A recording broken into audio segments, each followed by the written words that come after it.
El Palacio Salvo, un ícono de Montevideo, fue edificado entre 1922 y 1928 por los hermanos Salvo y diseñado por el arquitecto italiano Mario Palanti.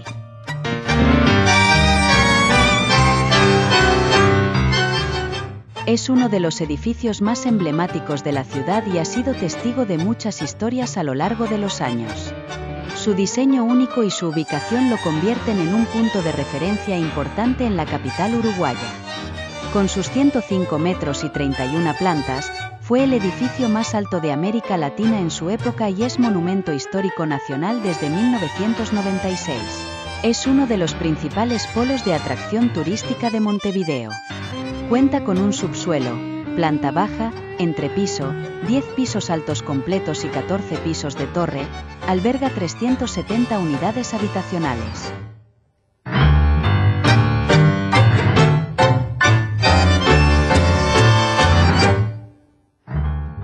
Fue construido para funcionar como edificio de oficinas con un sector destinado a hotel y la planta baja dedicada a locales comerciales, con un pasaje que conecta la Plaza Independencia con la calle Andes.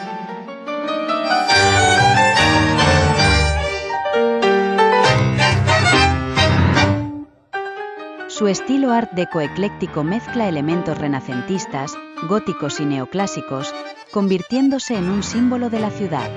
Ubicado en la intersección de la Avenida 18 de Julio y la Plaza Independencia, el Palacio Salvo se sitúa donde una vez estuvo la confitería La Giralda, famosa por ser el lugar donde se tocó la comparsita por primera vez. Hoy, alberga el Museo del Tango de Montevideo y varios comercios en la planta baja,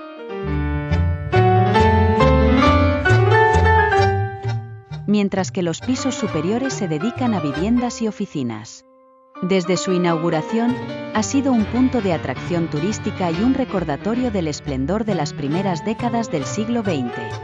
En su subsuelo estuvo un teatro donde se presentaron artistas de renombre como Josephine Baker, los Lecuona Cuban Boys y Jorge Negrete, entre muchos otros. A lo largo de los años, el palacio ha sido objeto de diversas restauraciones y mejoras arquitectónicas, incluyendo la instalación de la luminaria Gran Salvo en 2017, destinada a recuperar su esplendor original.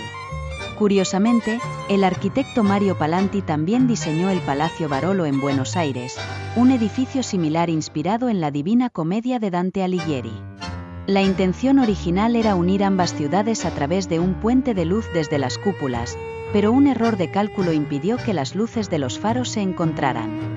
Aquí tienes algunas curiosidades sobre el Palacio Salvo. Durante muchos años, el Palacio Salvo fue el hogar de la famosa radio CX6, que transmitía desde la planta baja del edificio. Muchos programas de radio populares en Uruguay se originaron en este edificio histórico. En la década de 1980, el Palacio Salvo estuvo a punto de ser demolido debido a su estado de deterioro. Sin embargo, gracias a la intervención de grupos de preservación histórica y la renovación del edificio, se salvó de la demolición y se convirtió en un símbolo de la ciudad. En la cima del Palacio Salvo hay un faro que solía guiar a los barcos en el Río de la Plata. Durante la Segunda Guerra Mundial, se desactivó el faro para evitar posibles ataques de submarinos. El Palacio Salvo ha sido utilizado como referencia en la cultura popular uruguaya y ha aparecido en obras de literatura, música y cine. Aquí tienes algunos ejemplos concretos de obras donde se ha utilizado el Palacio Salvo como referencia. Literatura. El Palacio Salvo, de Mario Benedetti. Este cuento corto, incluido en su libro La Tregua, describe la fascinación del narrador por este edificio emblemático. El relato explora las emociones y la nostalgia que despierta en él el edificio, y cómo se relaciona con su memoria personal y la historia de la ciudad. El Palacio Salvo, de Eduardo Galeano. En su libro, Las venas abiertas de América Latina, Galeano describe el Palacio Salvo como un símbolo de la ambición y la modernidad de Montevideo, pero también como un reflejo de las desigualdades sociales que existían en la época de su construcción. El Palacio Salvo, de Ida Vitale. En su poema, La ciudad, Vitale menciona el Palacio Salvo como un elemento característico del paisaje urbano de Montevideo. El poema explora la relación compleja entre la ciudad y sus habitantes. Música. Palacio Salvo, de El Cuarteto de Nos, Esta canción, incluida en su álbum, Raro, cuenta la historia de una pareja que se encuentra en el Palacio Salvo y se enamora. La letra utiliza la arquitectura del edificio como metáfora del amor y la vida en la ciudad. Palacio Salvo, de los Fabulosos Cadillacs. Esta canción, incluida en su álbum, Vasos Vacíos, menciona el Palacio Salvo como un símbolo de la ciudad de Montevideo y de la nostalgia por el pasado. Cine. El Palacio Salvo, de Diego Arzuaga.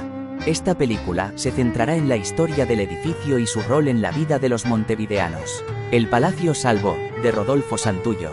Este cortometraje documental, realizado en la década de 1980, retrata la historia del edificio y su transformación en un símbolo de la ciudad. El Palacio Salvo, de Juan Carlos Tabaré. Este cortometraje, realizado en la década de 1990, muestra la arquitectura del edificio y su impacto en el paisaje urbano de Montevideo. Estas son solo algunas de las muchas obras que utilizan el Palacio Salvo como referencia. Su presencia en la cultura uruguaya es innegable, y su historia sigue fascinando a artistas y ciudadanos por igual.